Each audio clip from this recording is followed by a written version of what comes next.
Estamos en medio de una serie de sermones que comenzamos la semana pasada, que estaba basada en la epístola del apóstol Santiago. Y dijimos la semana pasada que podríamos conocer más en profundidad a Jesús, porque precisamente Santiago tenía un elemento adicional. Él era hermano de Jesús y había compartido con él el mismo contexto familiar. Y por lo tanto, de alguna forma, a través de su epístola, Santiago nos muestra elementos sumamente prácticos de lo que significa conocer a Jesús y cómo eso también impacta en la manera en la que nos comportamos. Es por eso que a esta serie le pusimos conocer a Jesús y ser como Jesús. Porque en la medida que conocemos más acerca del carácter y la obra de Cristo, también nuestra vida se va viendo transformada. Porque en la medida que nos reflejamos en el carácter perfecto de Cristo, salen a la luz todas nuestras debilidades. Salen a la luz todas nuestras imperfecciones, todas aquellas cosas en las que no nos parecemos a Jesús, con el propósito de que, ayudados por el Santo Espíritu, tengamos la hermosa oportunidad de ser transformados y de vivir más como Jesús vivió. Porque creemos que esa es la mejor manera de vivir. ¿No es verdad? ¿No es verdad? Ya. Creemos que es la mejor manera de vivir. Conocer a Jesús y ser más como Jesús, creemos que es la mejor manera de vivir. Y la semana pasada estuvimos hablando sobre los primeros 8 versículos de la epístola del apóstol Santiago. Y a través de estos 8 versículos trabajamos sobre 2 principales verdades. Que la vida es difícil, pero que Dios es bueno. Y que a pesar que no hay ninguna promesa ni garantía bíblica de que al momento en que tú llegas a la fe, todos tus problemas se resuelven, porque no es así. El Señor sigue siendo bueno, Él nos toma de su mano y nos permite atravesar y transitar la vida confiando en que tenemos una promesa y una esperanza hermosa en los cielos. A partir del versículo 9, el apóstol Santiago nos quiere enseñar otras 2 verdades. Él dice, Jesús, que era mi hermano, él fue rico, pero también fue pobre. Jesús, que fue mi hermano, dice el apóstol Santiago, fue rico y supo vivir en riqueza, pero también fue pobre y supo vivir en pobreza. Entonces quiero invitarle a que leamos lo que nos dicen estas 2 porciones bíblicas que están desde el verso 9 al 11 y después vamos a saltarnos al verso 16 para leer hasta el 18 porque vamos a dejar entre medio un texto que vamos a meditar la próxima semana. ¿Qué dice la palabra de Dios? Dice, el hermano que es de humilde condición, gloríese en su exaltación, pero el que es rico en su humillación, porque él pasará como la flor de la hierba, porque cuando sale el sol con calor abrasador, la hierba se seca, su flor se cae y perece su hermosa apariencia. Así también se marchitará el rico en todas sus empresas. Verso 16.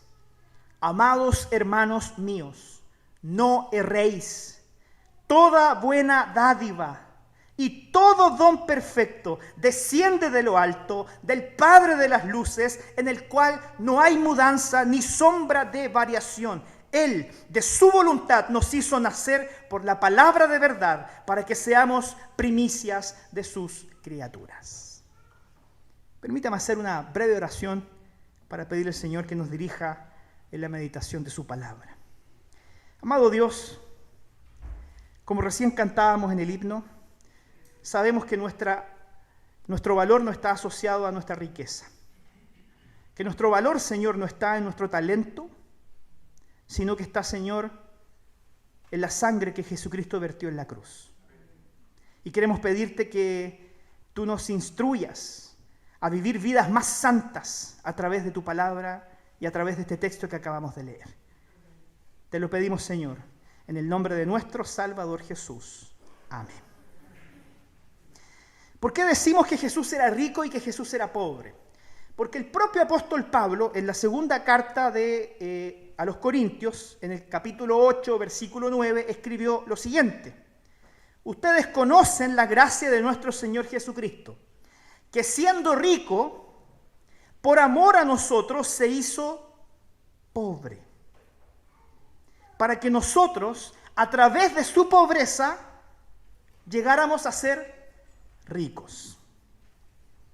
El apóstol Pablo había logrado entender también en su relación con el Señor lo que Santiago nos quiere también enseñar hoy día. Nuestro Salvador vivía en la gloria celestial, rodeado de las riquezas que le eran propias por ser Dios sobre todas las cosas. Pero nuestro Señor, que vivía en la gloria y que vivía en la riqueza como Rey sobre toda la creación, explícitamente la Biblia nos dice que Él se despojó de toda esa riqueza, de todo ese esplendor, para transformarse, para encarnarse en un ser humano que precisamente vivió una vida de austeridad, una vida de pobreza. Por lo tanto, cuando nosotros vemos esta materia en la Biblia, no debemos equivocarnos respecto de cuál es el énfasis que los apóstoles quisieron darle a esta materia. En ninguna parte de la Biblia nosotros vamos a poder respaldar aquel pensamiento de algunos de que la pobreza es señal de bondad y la riqueza es señal de maldad. La Biblia no hace esa distinción. La Biblia no dice que el pobre siempre es bueno y el rico siempre es malo. La Biblia no cae en esa dialéctica mundana. Porque lo que realmente los apóstoles quisieron enseñarle a la iglesia, y por lo tanto también a nosotros hoy día, a través de su palabra, es que para el Señor es mucho más importante el cómo tú vives tu vida. Si la vives en santidad o la vives en impiedad. Y eso sí realmente está enseñado abundantemente en el testimonio de la Biblia. Dios está mucho más interesado en tu piedad que en tu riqueza. Dios está mucho más preocupado de tu impiedad que de tu pobreza. Porque el Señor anhela que aquellos que hemos sido llamados a ser parte de su familia, nos sacudamos de estos conceptos del mundo para vivir bajo la gracia de nuestro Salvador Jesús.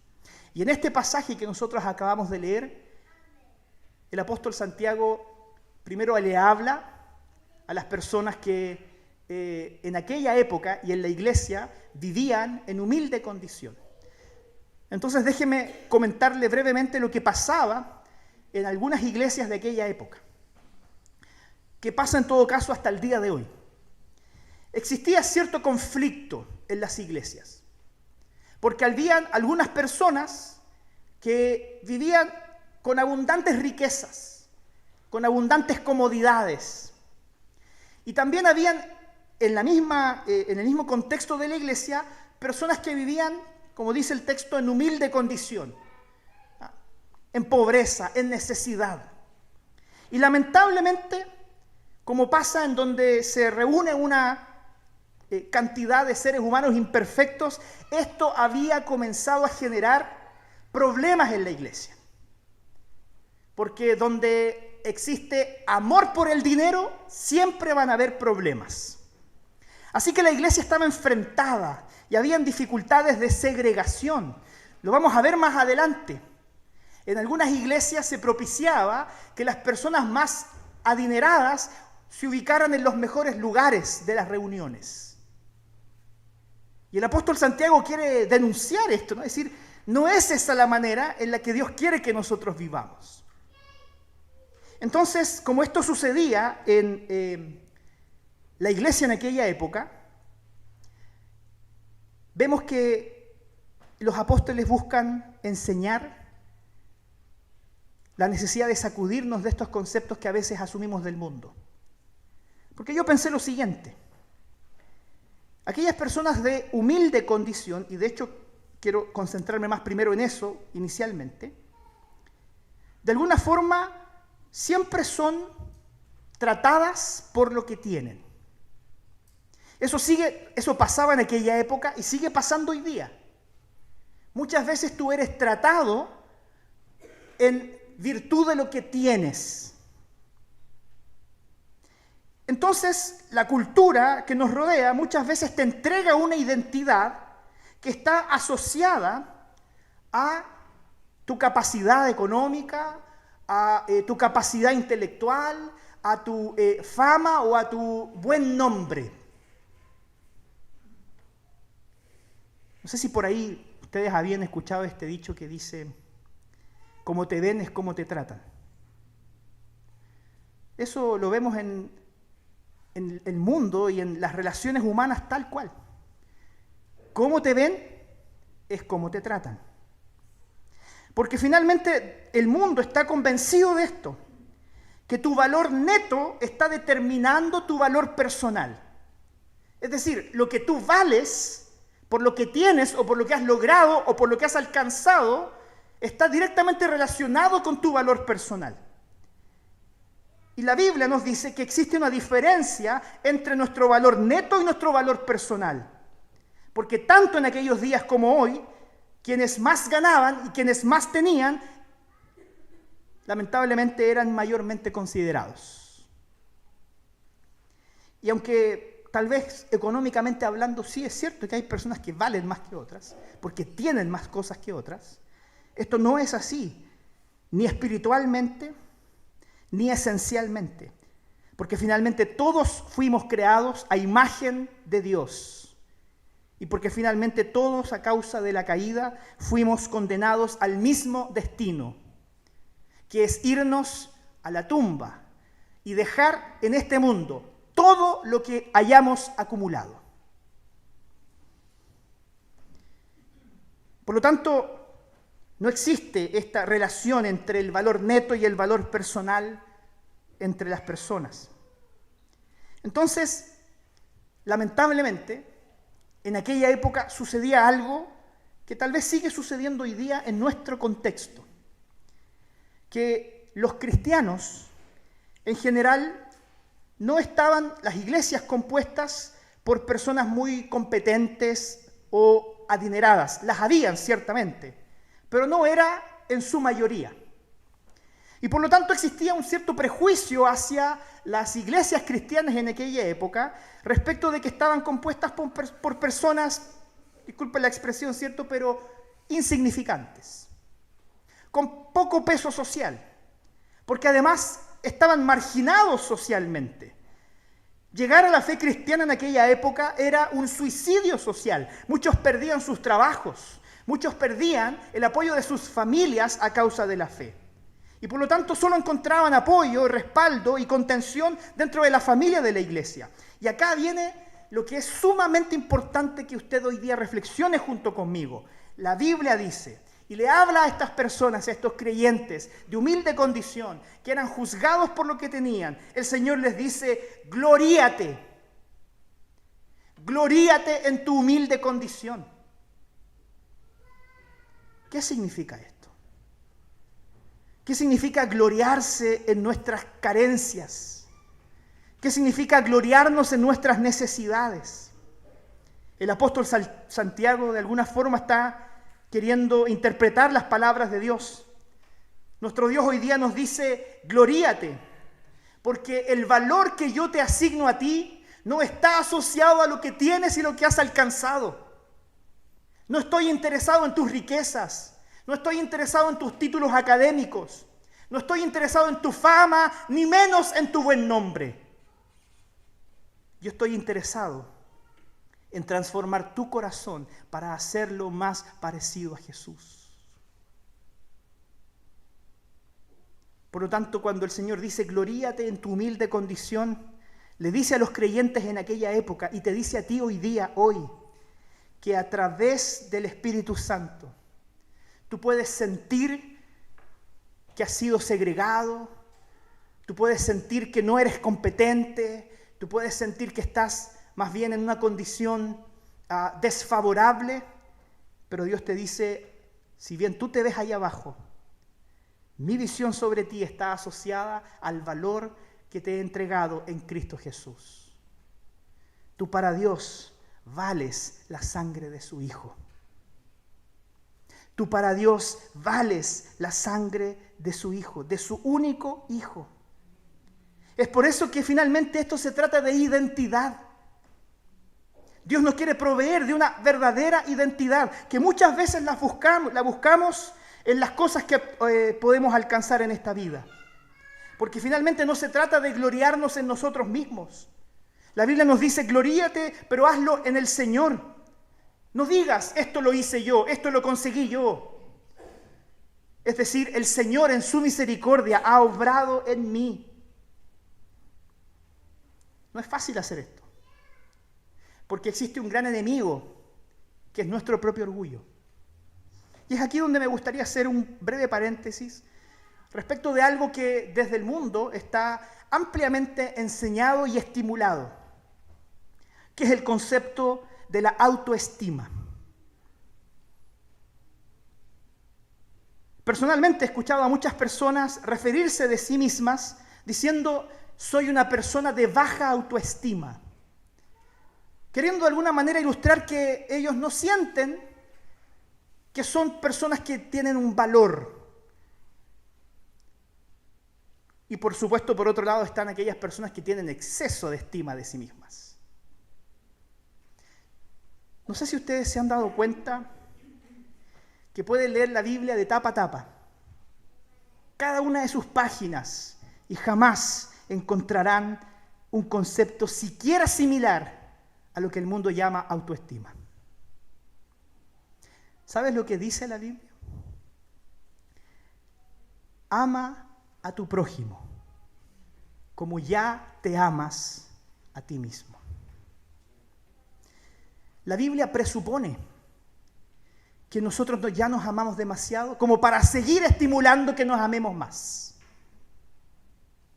Entonces yo sé lo que algunos están pensando. ¿Cómo resolvemos, pastor, entonces esta sensación genuina que tienen las personas de no sentir un valor en sí mismos, de tener más bien una visión negativa de su propia existencia, que a veces los arrastra a situaciones que son difíciles, con depresiones profundas, con ideaciones suicidas incluso?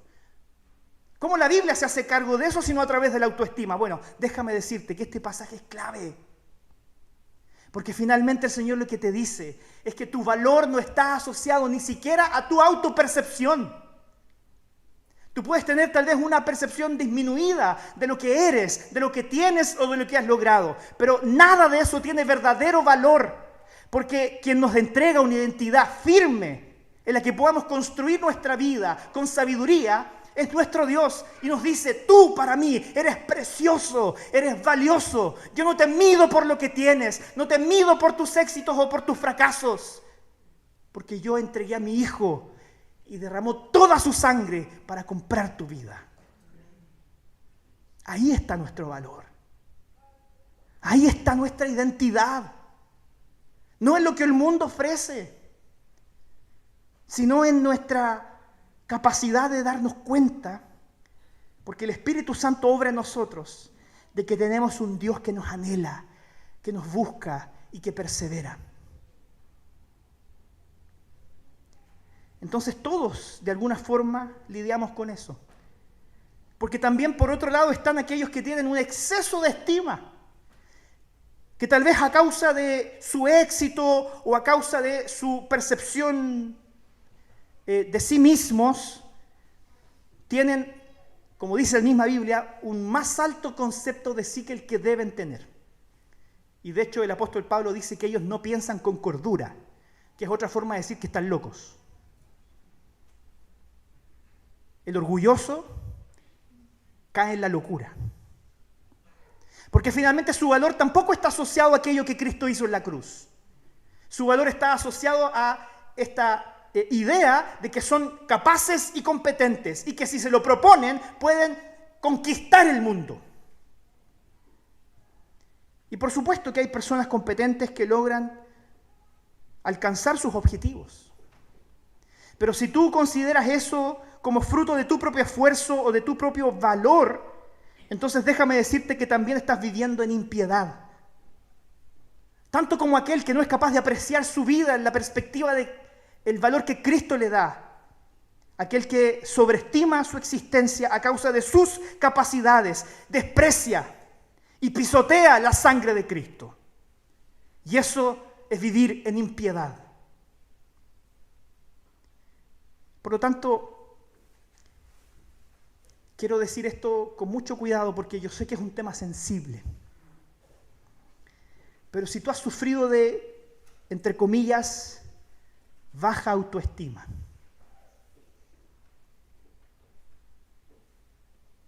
has estado viviendo en impiedad.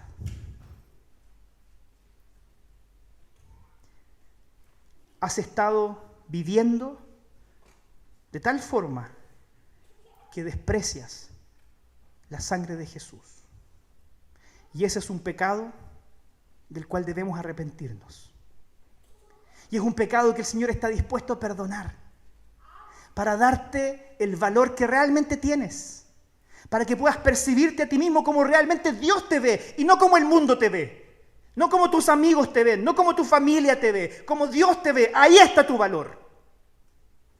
Pero también hay que advertir a aquellos que viven orgullosamente, que sobreestiman su existencia y sus logros, incluso despreciando a los demás, que también han vivido en impiedad, que también han pecado y han pisoteado la sangre de Cristo, que es un pecado del cual hay que arrepentirnos.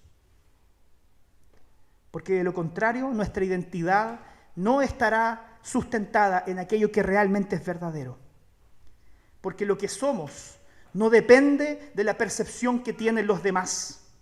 Cuando la Biblia dice, gloríate, no lo dice respecto de tu alta posición, sino lo dice porque el Señor compró un lugar para ti en el reino de los cielos.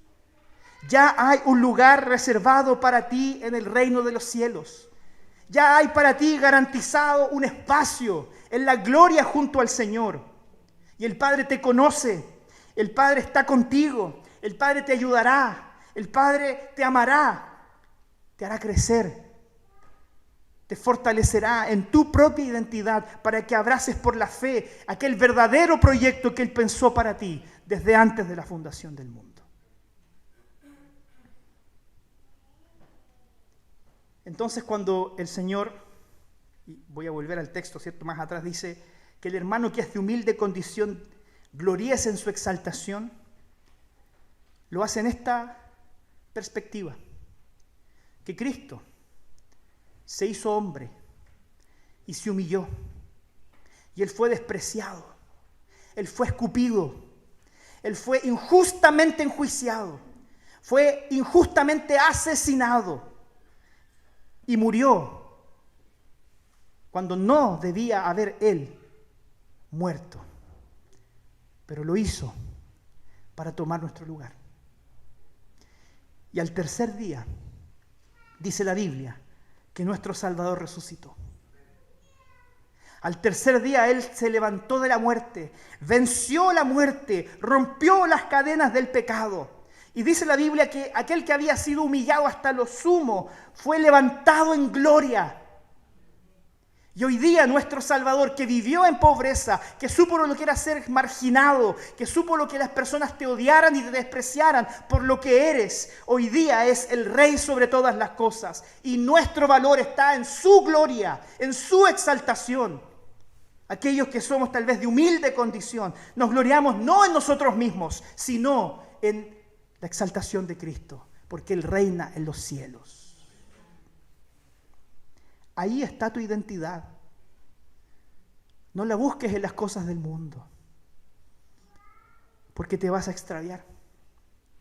Y de hecho, a partir del verso 10, después de hablar primeramente de aquellos de humilde condición, el apóstol Santiago dedica algunas palabras para aquellas personas de la iglesia que no eran de humilde condición, que eran más bien ricos.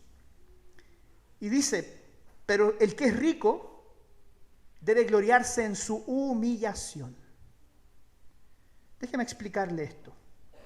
Para Dios solo hay dos opciones. El primer plan de Dios para tu vida es la humildad. En palabras de la abuelita de mi señora, que la recordamos siempre con mucho cariño, el primer plan de Dios es que seamos blanditos, para que Dios te moldee conforme a su propósito.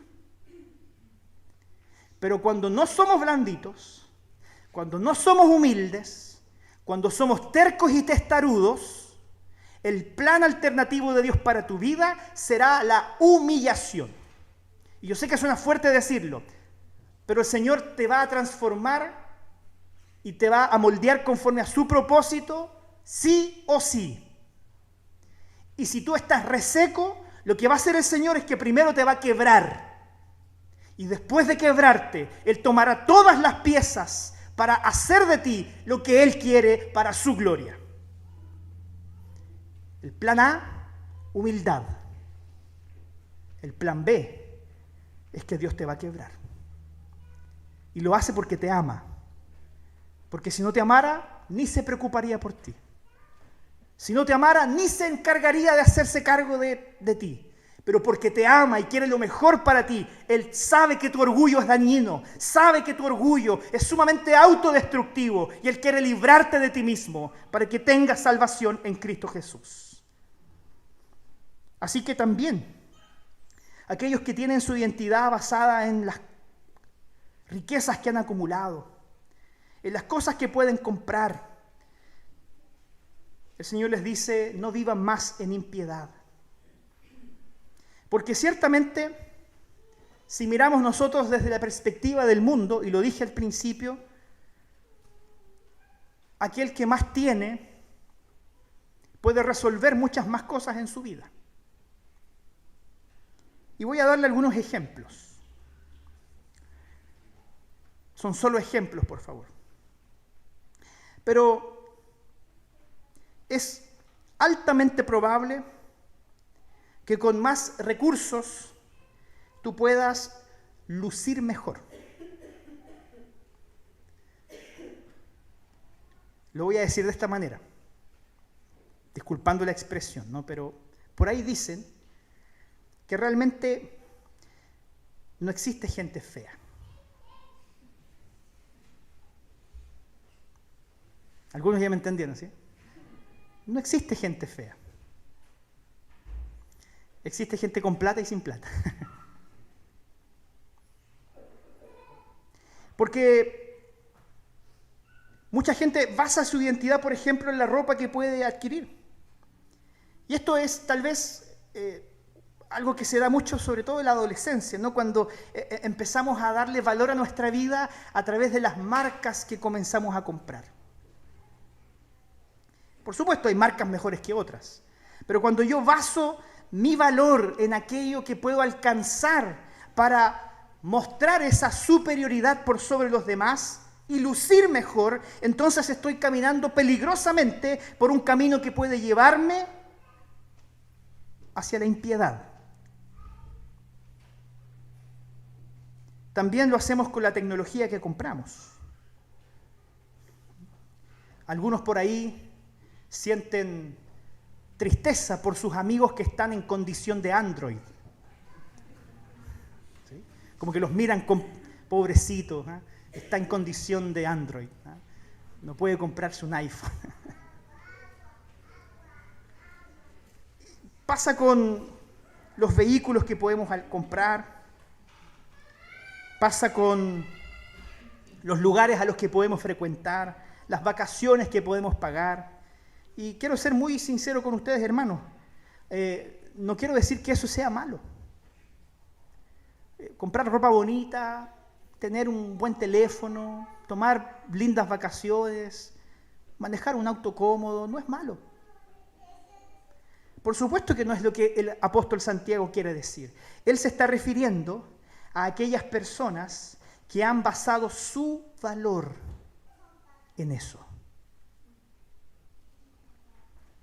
Aquellos que han encontrado su identidad en la belleza de las cosas que han alcanzado.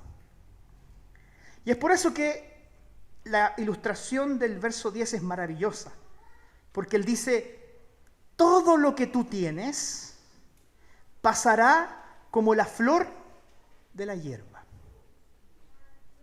Toda esa belleza que tú has logrado construir se marchitará. Porque cuando sale el sol con su calor abrasador, esa hierba se seca, la flor se cae y perece su hermosa apariencia. Así es aquel que basa su identidad en las riquezas. El texto dice que se marchitarán. Se marchitarán. Entonces esto se trata, hermanos, realmente no de cuánto tenemos, sino de dónde está nuestra identidad. Y la Biblia nos dice que tenemos un Padre que nos ama, un Padre que está preocupado por nosotros, que está comprometido con nosotros y con nuestra transformación. Y es por eso que a aquellos que de alguna forma dicen que no son personas especiales, que no son personas que tienen gran valor o que de alguna forma viven la vida diciendo que no merecen las cosas que tienen, el Señor viene hasta ellos con su gracia, los abraza y les entrega un valor que está intrínsecamente relacionado al sacrificio de Cristo. Tú para mí tienes un alto valor. Tú costaste para mí la sangre de Cristo, la cual yo entregué alegremente para que tú obtuvieses salvación. Y es por eso que el verso 16 nos dice así: hermanos, no se equivoquen. No vivan más en la impiedad, porque toda buena dádiva, todo don perfecto, ¿de dónde viene? De lo alto. Todo lo que tienes y lo que no tienes, todo lo que has alcanzado y lo que aún no has alcanzado, todo tiene sentido en Dios.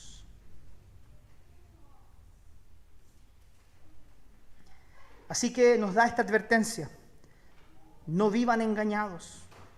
Un cristiano que cree que la Biblia es la palabra de Dios y que está lleno del Santo Espíritu, incluso puede ser susceptible a este engaño de la identidad del mundo.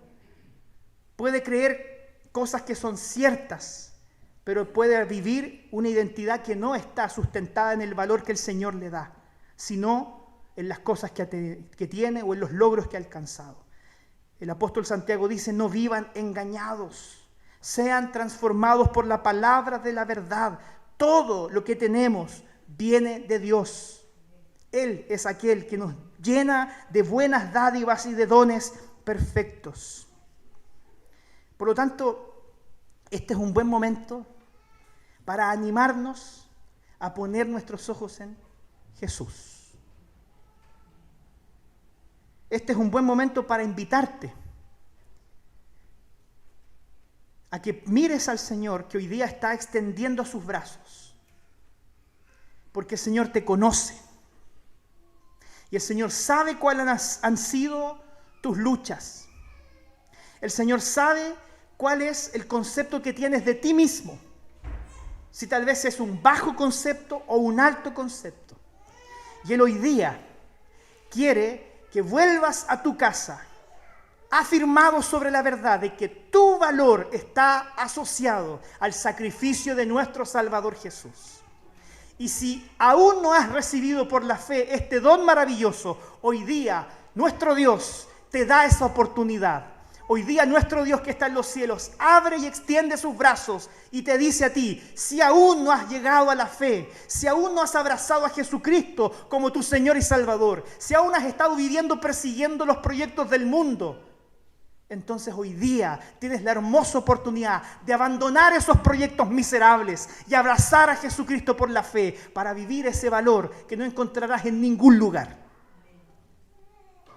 Hoy día el Señor te ofrece esa oportunidad. Vuelve al Señor. Deja de creer en la vanidad del mundo, en el engaño del enemigo. Deja de vivir engañado por esas luces de éxito, de fama y de riqueza, porque ellas desaparecerán más temprano que tarde, se marchitarán como una flor, caerán y toda tu belleza desaparecerá y te encontrarás solo y miserable delante del inexorable destino de la muerte, porque no pensaste a tiempo en tu eternidad. Hoy día eso puede ser diferente. Hoy día puedes abrazar a Jesús por la fe para que Él te entregue una verdadera identidad. A los que ya son creyentes, hoy día debemos ser animados a leer más nuestras Biblias, porque es la única forma de estar mejor preparados para enfrentar los engaños del mundo que nos rodea.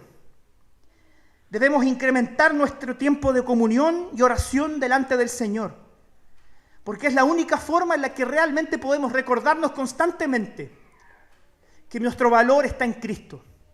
Y cuando vengan tiempos de dificultad y yo sienta que tengo una baja autoestima, pueda recordarle a mi corazón, disciplinar a mi corazón y decirle: todo lo que eres es gracias a tu Salvador.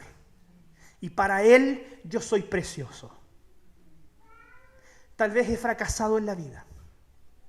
Tal vez no me ha ido del todo bien en lo que yo he soñado o en los proyectos que tenía. Tal vez he fracasado laboralmente.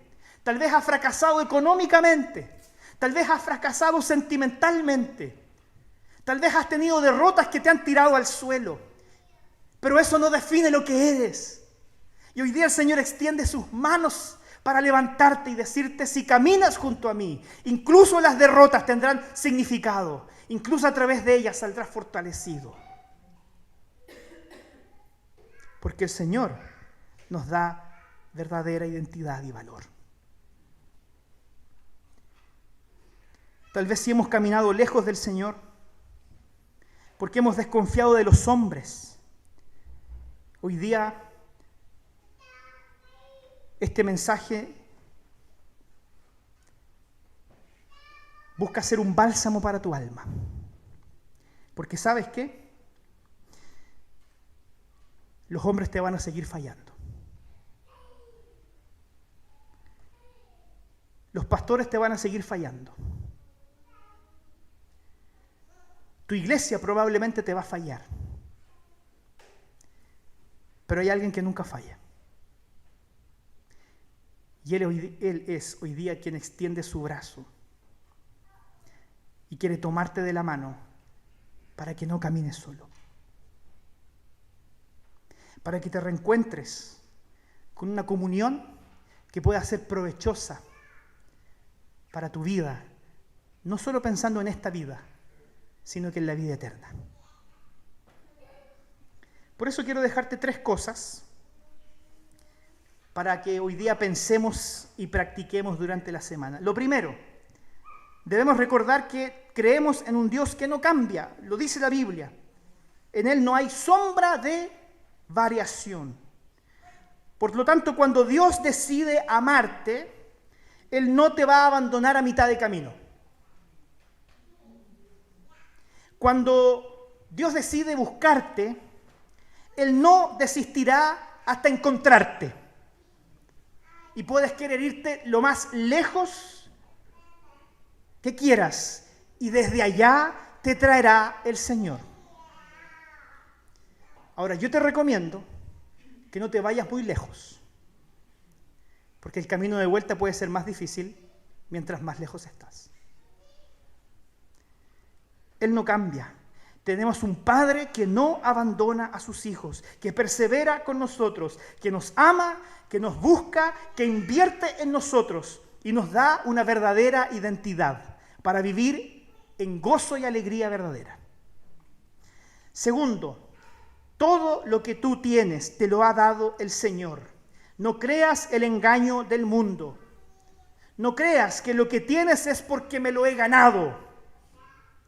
Lo que tengo es fruto de mi esfuerzo y es fruto de todo mi trabajo. ciertamente el Señor ha sido misericordioso contigo, porque tus dones, tus talentos que has explotado para poder crecer y desarrollarte en la vida, los recibiste del Señor. Por eso dice que toda buena dádiva y don perfecto proviene de lo alto. No te olvides de eso. Que tal vez con esfuerzo y trabajo has logrado ascender en la escala, pero lo hiciste invirtiendo algo que Dios primero te dio. Una de las maneras en que podemos enseñar a nuestros hijos el Evangelio de forma práctica y de forma funcional es precisamente diciéndoles que todo lo que tenemos proviene de Dios. Y ser generosos y dar buenas dádivas a los demás. Así sus hijos sabrán que lo que tienen no es porque se lo merezcan. Lo que tienen es porque Dios nos lo ha dado como un regalo. Y por último, el don más grande y precioso que Dios nos da son las personas. El don más grande que Dios le da a su pueblo fue la persona de Cristo Jesús. El regalo más precioso que tú puedes recibir del Señor es Cristo, que se entregó para que fueres tú perdonado de todo tu pecado y de toda tu maldad. Él descendió desde los cielos para regalarnos la vida eterna. Por lo tanto, considere a las personas en su vida como un don. Son un regalo de Dios. Y usted también percíbase a sí mismo como el don más grande que Dios le ha dado a las personas que lo rodean. Por eso tiene sentido reunirnos.